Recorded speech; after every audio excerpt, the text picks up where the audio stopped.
पहली कहानी। मेरा नाम विशाल है और ये कहानी मुझे मेरे दोस्त विनय ने बोली है।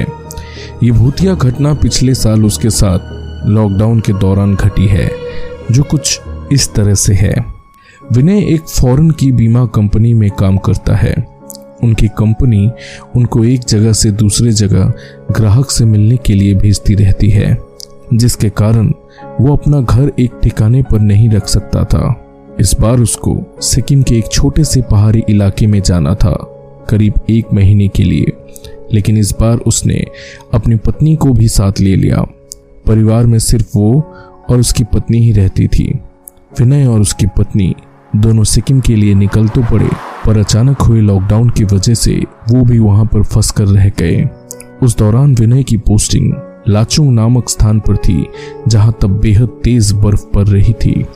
वो लोग लॉकडाउन के कारण घर में ही रहते थे और उनको बहुत संघर्ष करना पड़ा, क्योंकि घर छोटे से गांव में एक पहाड़ी इलाके में था और सभी घर एक दूसरे से बहुत दूर थे।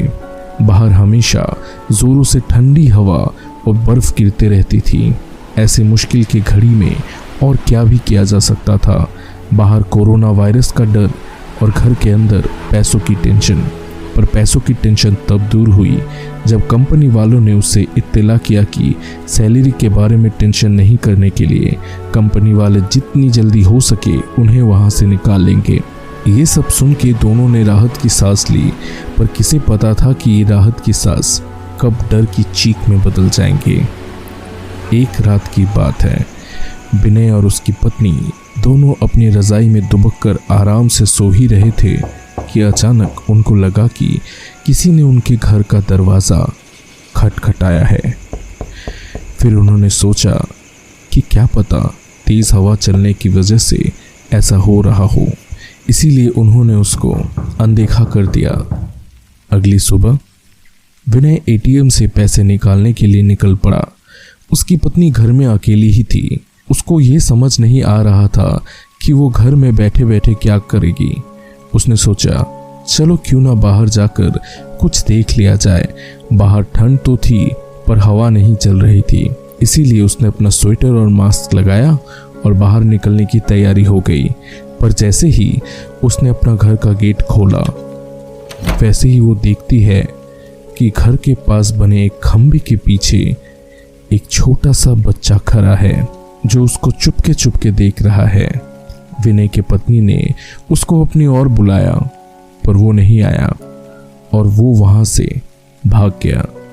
इसके बाद अगले दिन भी ऐसा ही कुछ हुआ। वो लड़का उसको फिर से घूरे जा रहा था। इस बार उसकी पत्नी ने उस बच्चे का हाथ पकड़ लिया और पूछा, तुम यहाँ क्या कर रहे हो? उस बच्चे ने कुछ नहीं बोला और ना ही कुछ बताया। विनय की पत्नी ने उससे उसके घर के बारे में पूछा, तब भी वो कुछ नहीं बोल रहा था। आखिर में उसका नाम पूछने पर उसने अपनी धीमी सी आवाज में अपना नाम कर्मा बताया और फिर वहां से भाग गया। विनय की पत्नी को उसका ये व्यवहार कुछ समझ नहीं आया। ये सिलसिला ऐसे ही चलता रहा। वो बच्चा रोज उसको खंबे के पीछे से देखता रहता था। एक रात की बात है। उस रात अमावस की रात थी और दोनों घर में अंगीठी के सामने आग ताप रहे थे, क्योंकि बाहर की हालात बहुत खराब थी। इतनी खराब कि कोई थोड़ी देर के लिए बाहर निकल जाए तो उसकी जान ही चली जाए। अचानक दरवाजे में किसी के खटखटाने की आवाज़ आती है। उन दोनों को फिर से लगा कि ये शायद हवा की वजह से हो रहा है कि तभी फिर से किसी ने दरवाज़ा खटखटाया। इस बार खटखटाने की आवाज़ साफ आ रही थी। ये आवाज़ सुनकर दोनों डर गए, क्योंकि इतनी रात को, वो भी जान ले लेने वाली ठंड में, आखिर बाहर कौन हो सकता है। दोनों केवल एक दूसरे की मुंह की ओर देखते रहे। अचानक दरवाजे के बाहर से किसी के धीरे धीरे रोने की आवाज़ आने लगी। यहाँ एक डर का माहौल तैयार हो चुका था। तभी विनय ने जोर से आवाज़ में बोला, कौन है? कौन है बाहर? कुछ देर तक आवाज तो नहीं आई, पर बाद में एक धीमी सी आवाज आई, खोलो खोलो, बाहर बहुत ठंड है। ये आवाज़ किसी छोटे से बच्चे की थी।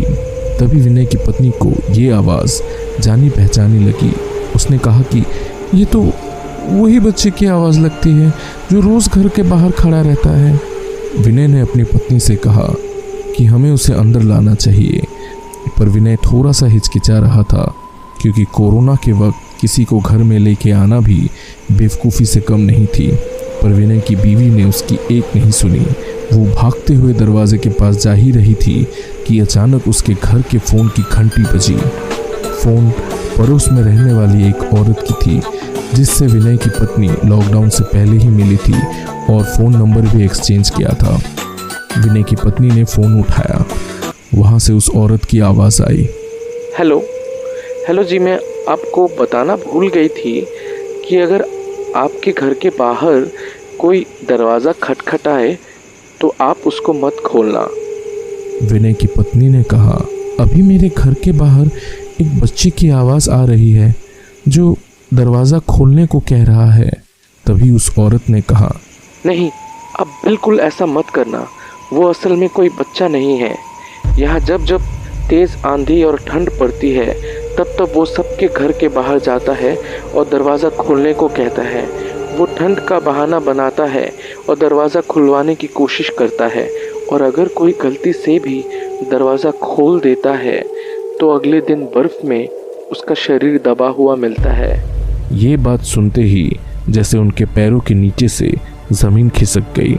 वो सोचने लगी कि जो बाहर दरवाज़ा खटखटा रहा है वो असल में आखिर है क्या।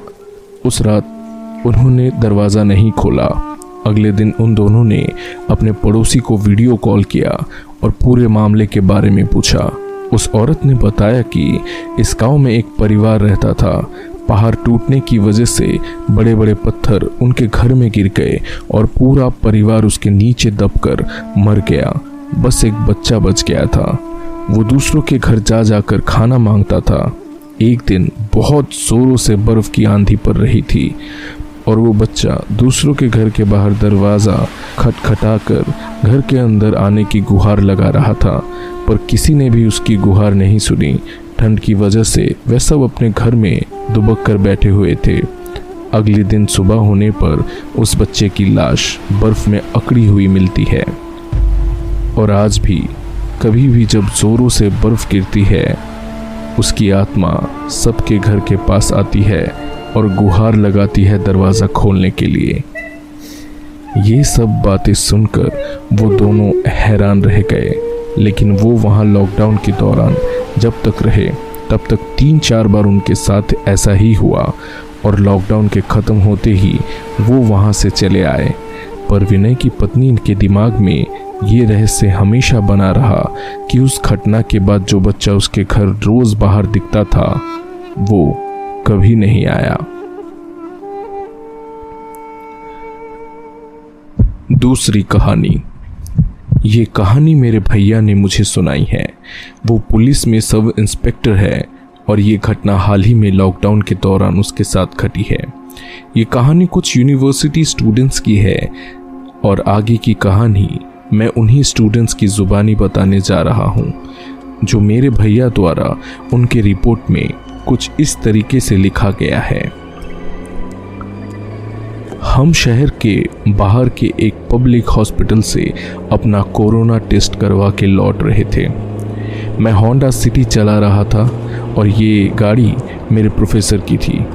मेरे यूनिवर्सिटी के प्रोफेसर मेरे पीछे बैठे थे और मेरी दोस्त नेहा मेरे बगल में बैठी थी।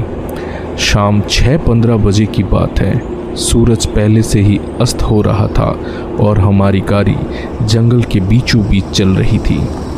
जैसे ही हम जंगल के एक घने हिस्से में पहुंचे, मैं एक ब्रेक लेना चाहता था। मैंने एक तरफ गाड़ी रोककर नेहा को देखा और उससे पूछा, क्या मैं तुम्हारे फ्लास्क से एक कप कॉफ़ी पी सकता हूँ नेहा? उसने सिर हिलाया और पिछली सीट से फ्लास्क उठाया। कॉफ़ी की चुस्की लेते हुए मैंने कार के रेडियो को चालू कर दिया और स्थानीय FM स्टेशन में ट्यून किया, जहाँ मेरा एक पसंदीदा गाना बज रहा था। मैंने पल भर के लिए अपनी आंखें बंद कर ली। मुझे सुकून सा महसूस होने लगा। नेहा खिड़की से बाहर जंगल की ओर देख रही थी। धीरे धीरे जंगल की आवाज़ें सुनाई दे रही थी जो माहौल को थोड़ा डरावना बना रही थी। कॉफ़ी ख़त्म करते ही मैं कार स्टार्ट करने वाला ही था कि अचानक रेडियो का गाना बंद हो गया। मैंने सोचा कि ये कोई सिग्नल में प्रॉब्लम के कारण हो रहा होगा। फिर अचानक म्यूजिक सिस्टम बंद हो गया और एक सन्नाटा सा छा गया, जिसके बाद अचानक रेडियो फिर से चालू हो गया और हमने किसी की चीख सुनी। ये इतना भयानक था कि मेरे होश एक पल के लिए सुस्त हो गए। मेरी गर्दन के बाल खड़े हो गए। ये एक आदमी की आवाज़ थी जो रेडियो के अंदर से हेल्प मी बोल रहा था। आवाज़ें कर्कश शोर करके अचानक ख़त्म हो गई, जैसे कि उसका गला घोट दिया गया हो। उसके बाद पूरी तरह से सन्नाटा छा गया, लेकिन जल्द ही फिर से वो गाना शुरू हो गया, जैसे कि कुछ हुआ ही नहीं था। मैंने रेडियो की ओर देखा और फिर मेरे प्रोफेसर की ओर मुड़ा और उनसे पूछा, सर ये क्या था? उन्होंने अपना मुंह फेर लिया और कहा, मुझे नहीं पता, लगता है कुछ बहुत ही भयानक होने वाला है। ऐसा लगता है कि कोई परेशानी में है, लेकिन वो आवाज़ रेडियो से कैसे आ सकती है?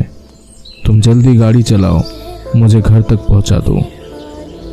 मैंने एक्सीलेटर को दबाया और रेडियो को बंद कर दिया।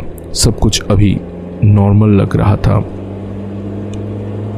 मुझे पूरी तरीके से पता नहीं यह किसी प्रकार का एडवर्टाइजमेंट था या रेडियो चैनल गलती से चेंज हो गया था, पर मैं निश्चिंत तब हुआ जब वो दिन बिना किसी झमेले के बीत गया और हम घर लौट आए। तब तक पूरी तरह से अंधेरा हो चुका था। उस अजीब अनुभव के बारे में मैंने ना सोचना ही सही समझा और धीरे धीरे उस बात को मैं भूल गया। लेकिन उस घटना के एक हफ्ते बाद मैं अपनी बाइक को अकेला चलाकर उसी जंगल वाले रास्ते से जा रहा था और जंगल के पास उस स्थान पर पहुंचने ही वाला था कि अचानक किसी तरह मुझे ऐसा लगा कि कुछ खराब होने वाला है। और ऐसा हुआ भी। मेरा मोबाइल बज उठा और कॉल को उठाते ही वही रेडियो वाली आवाज़। अभी आवाज़ जोर से आ रही थी। पता नहीं कौन हेल्प मी चिल्ला रहा था और इसके बाद एक भयानक गड़गड़ाहट के साथ कॉल कट जाता है। क्योंकि इस बार ये घटना दिन के उजाले में घटी थी, तो इस बार मुझे डर थोड़ा कम लगा। मैंने बाइक को रास्ते के किनारे स्टैंड किया और इधर उधर देखने लगा। मुझे पता नहीं था कि मैं क्या करना चाहता हूँ, सिवाय इसके कि मुझे लगा कि उस आवाज़ का पता इसी जगह लगाया जा सकता है। मेरी बाइक सड़क के बाईं ओर खड़ी थी, इसलिए स्वाभाविक था कि मैं उसी तरफ जंगल की ओर जाऊं। कोई काम की चीज़ ना मिलने के कारण मैं धीरे धीरे जंगल की ओर चलने लगा। जैसे ही मैं कुछ कदम चला, घने पेड़ों के कारण मैंने पाया सूरज की रोशनी वहाँ बहुत कम हो गई थी और एक अजीब सी बदबू मेरे नाक से टकरा गई। कम रोशनी में मेरी दाईं ओर थोड़ी दूर ज़मीन के हिस्से में मेरी नज़र पड़ी। ऐसा लग रहा था कि उस ज़मीन को खोदा गया हो और फिर जल्दबाजी में उसे ढक दिया गया हो। मैं आगे की ओर बढ़ा और उस जगह को ध्यान से देखता रहा कि अचानक मैंने देखा कि वहाँ कुछ गड़ा हुआ है। मेरे पैर मुझे थोड़े कमज़ोर महसूस हुए और सामने जाते ही मैंने देखा कि वो एक लाश है। लाश को देखकर पता चल रहा था कि ये एक अप्राकृतिक मौत थी, शायद एक हत्या। मुझे और सोचने की ज़रूरत नहीं थी। मैं तेज़ी से मुड़कर जंगल के बाहर चला गया। मेरा एकमात्र विचार पुलिस स्टेशन में जाने का था। मैंने बाइक स्टार्ट की और लगभग 110 की स्पीड में पुलिस स्टेशन पहुंच गया। लेकिन जैसे ही मैं शहर के पुलिस स्टेशन में घुसने वाला था, मैंने नेहा को अपनी ओर आते देखा। थोड़ा अजीब था। मैंने उससे पूछा कि तुम यहाँ क्या कर रही हो?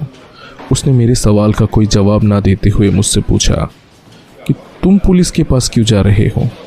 मैंने उसे बताया कि मुझे उसी जगह के पास जंगल में दफन एक मरा हुआ आदमी मिला है जहां हमने कुछ दिन पहले उस अजीब रेडियो की आवाज़ को सुना था। मेरी बातों को सुनकर उसने कई मिनटों तक मुझे चुपचाप देखा और फिर कहा, ये काफ़ी भयानक बात है। वो बेचारा कौन था? मुझे उसके लिए बहुत ख़राब लग रहा है। मुझे यकीन है कि पुलिस सब कुछ संभाल लेगी। इसके बाद हम दोनों पुलिस स्टेशन के सब इंस्पेक्टर से मिले और जल्द ही मैं जंगल में उस इलाके में एक पुलिस टीम का मार्गदर्शन कर रहा था। उस दिन के बाद लगभग 1.5 महीने बीत चुके थे। इस बीच मृत व्यक्ति की पहचान कर ली गई थी। वो मेरी ही यूनिवर्सिटी का एक पुराना स्टूडेंट था। उसका नाम अक्षय था। मैं उनसे व्यक्तिगत रूप से कभी नहीं मिला था। उसकी मौत की जांच जोरों पर थी।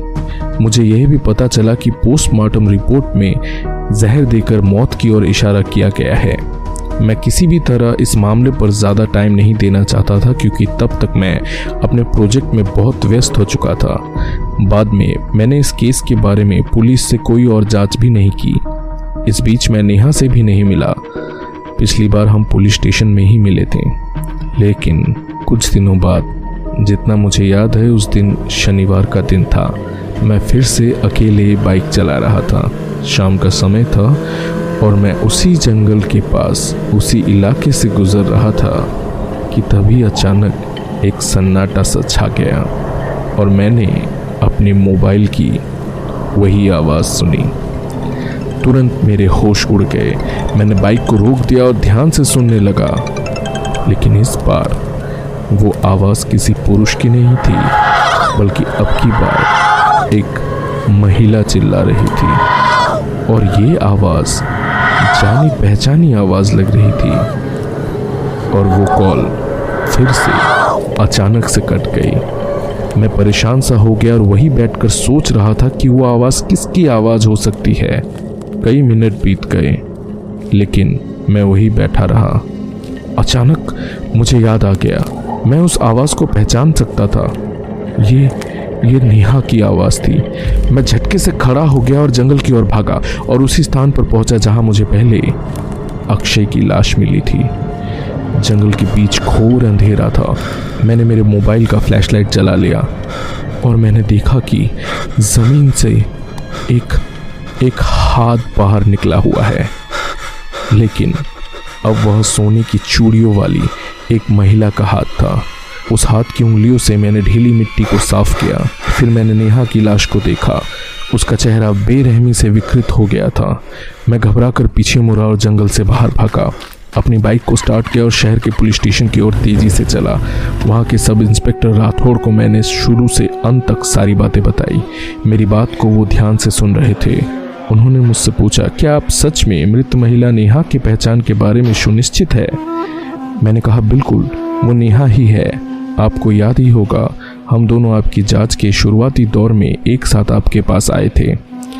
तभी अचानक राठौड़ सर ने अपनी टेबल से एक फाइल निकाली और सिर को हिलाया। उन्होंने बताया कि इस अक्षय के खून के मामले ने एक अजीब मोड़ ले लिया है। उसकी मौत की मुख्य संदिग्ध उसकी पूर्व प्रेमिका नेहा है। ऐसा लग रहा था कि अक्षय उसे किसी बात पर ब्लैकमेल कर रहा था और नेहा ने ही उसे मार डाला था और उसे जंगल में दफना दिया था। लेकिन अब तुम बताओ कि जिस पर मुझे शक था, अभी उसकी भी हत्या कर दी गई है। ये इम्पॉसिबल है। मैं भी हैरान था। कई सवाल अब भी मेरे मन में चल रहे थे। क्या अक्षय ने ही उसकी हत्या करके उसी जगह में उसे दफनाकर अपनी मौत का बदला लिया है? लेकिन ये कैसे संभव हो सकता है? वह एक मरा हुआ आदमी है, तो क्या उसका बदला लेने वाला एक भूत था जिसने नेहा का खून किया? पर मेरे रेडियो और मोबाइल में उन आवाज़ों के रहस्य क्या है? क्या वे अक्षय और नेहा के मरते हुए शब्द किसी तरह वापस मेरे रेडियो या मोबाइल में फंस गए थे? इसके बाद कई बार उस जंगल में फिर से जांच हुई और यह केस धीमी गति से आगे बढ़ रहा था। इसी बीच सब इंस्पेक्टर राठौर ने मुझे सूचित किया कि जंगल में नेहा की लाश के बगल में उनको अक्षय का मोबाइल मिला है। मुझे लगा कि ये कहानी प्रमाण करती है कि अक्षय का भूत उसके पास गया था और उसने ही उसे मार डाला था। निश्चित रूप से नेहा की मौत सरासर आतंक से हुई थी और सब इंस्पेक्टर राठौड़ के लिए ये केस अनसुलझा ही रह गया।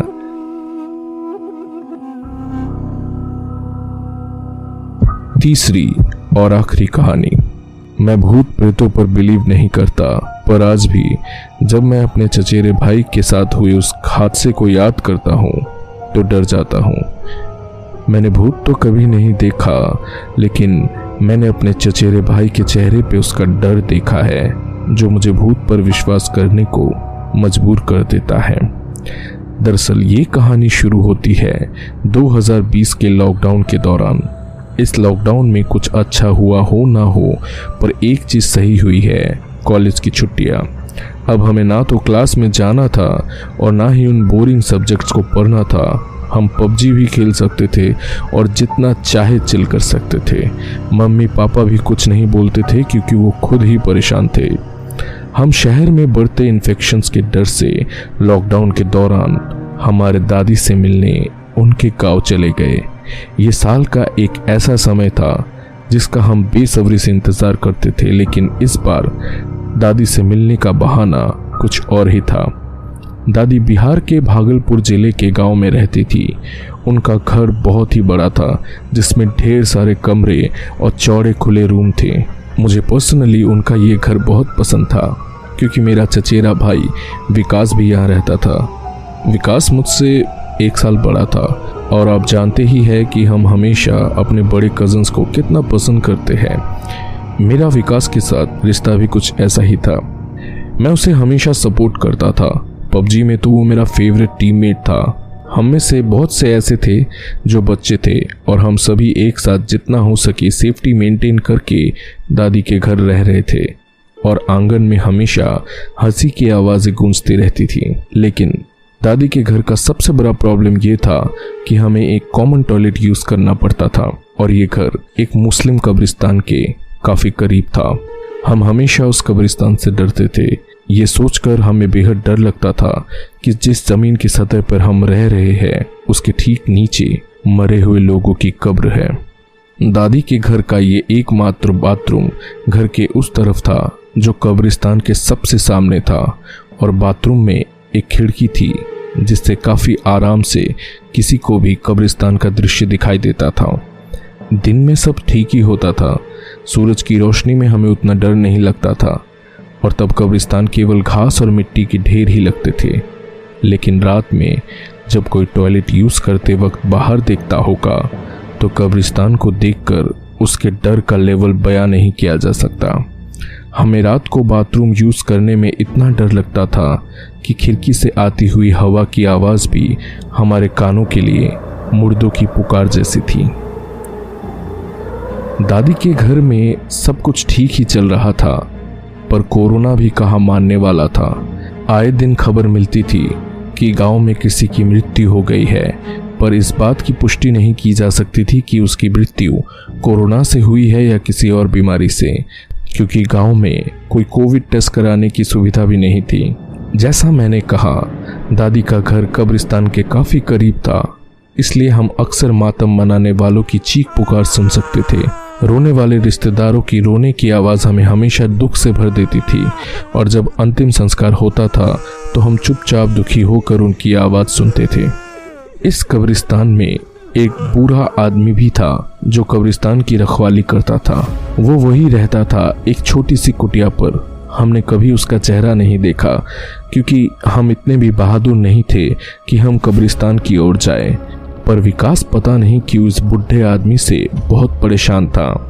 हम उस बूढ़े आदमी को सफ़ेद बालों के साथ मातम उठाते और कब्रों के फूलों को हटाते तो देख सकते थे, पर हमें कभी भी उसका चेहरा ठीक से नहीं दिखा क्योंकि वो हमेशा मास्क पहने रहता था। वो बूढ़ा आदमी अक्सर हमारे घर की ओर देखता था, जिससे हम सभी डर जाते थे, लेकिन वो बूढ़ा हमेशा स्पेशली विकास की ओर ही देखता रहता था। एक रात की बात है, विकास अचानक डर कर बाथरूम से भाग आया, क्योंकि जब वह बाथरूम में था तो उसने देखा कि वो बूढ़ा आदमी कब्रिस्तान में खड़ा है और बाथरूम की खिड़की की ओर अजीब ढंग से घूर रहा है। यह देखकर विकास डर गया और जल्दी से बाहर निकल गया। जैसा मैंने बोला, बाथरूम की खिड़की कब्रिस्तान की सीमा के काफ़ी करीब थी और वो बूढ़ा ठीक नीचे दीवार के पास खड़ा रहता था, इतना करीब कि हम उसके पीले नाखून और सिर पर सफ़ेद बालों को देख सकते थे। हमने उस बूढ़े आदमी के बारे में घर के बड़ों को बताया। उनका कहना था कि वो बूढ़ा सिर्फ अपना काम कर रहा है, हमें उसकी ओर ध्यान नहीं देना चाहिए। ऐसा कब तक चला पता नहीं, लेकिन एक रात की बात है, मैं बाथरूम यूज़ कर रहा था और अचानक मैंने खिड़की से एक टॉर्च की रोशनी को मेरी ओर आते देखा। मैं इस नीली टॉर्च की रोशनी को पहचानता था। वो बूढ़ा हमेशा अपने साथ इसे लेकर घूमता था। मैंने देखा वो टॉर्च की रोशनी को पूरे कब्रिस्तान में घुमा घुमा कर कुछ खोज रहा था, लेकिन अचानक से उसकी टॉर्च की रोशनी खिड़की की ओर घूमती है और उसका प्रकाश धीरे धीरे मेरी ओर आता है।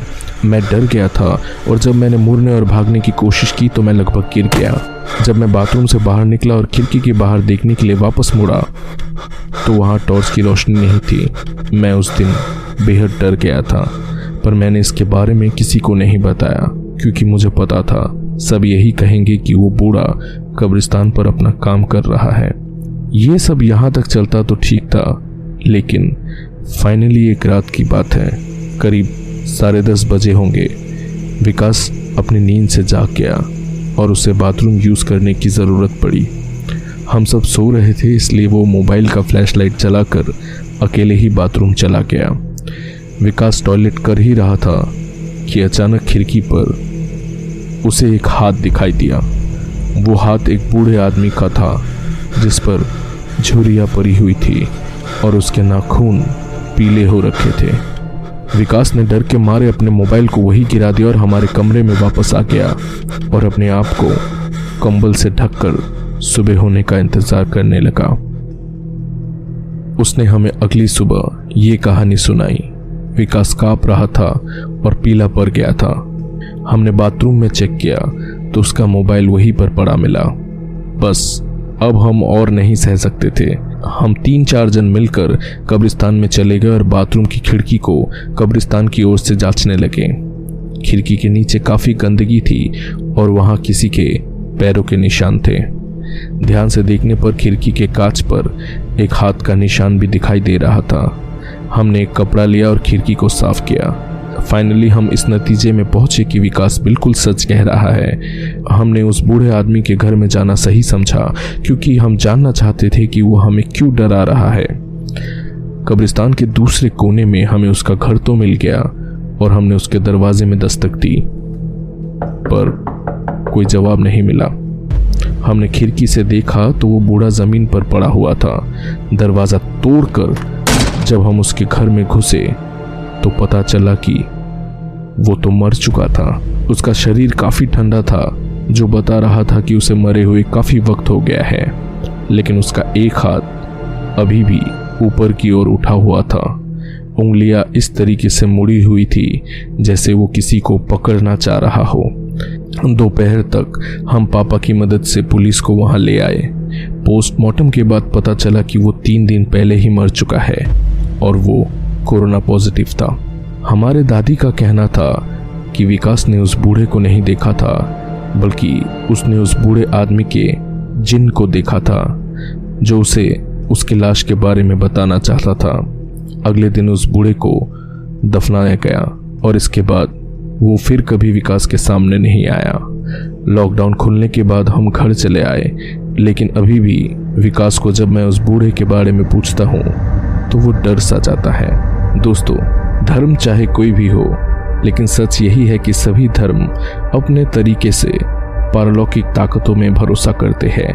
ईश्वर, अल्लाह, जीसस आदि को तो सब मानते हैं, लेकिन जिस प्रकार सच्ची और अच्छी ताकतों का घेराव हमारे आसपास है, वैसे ही कुछ बुरी ताकतें भी हर समय हमें नुकसान पहुंचाने के फिराक में रहती है और हर धर्म में उन्हें अलग अलग नाम से जाना जाता है।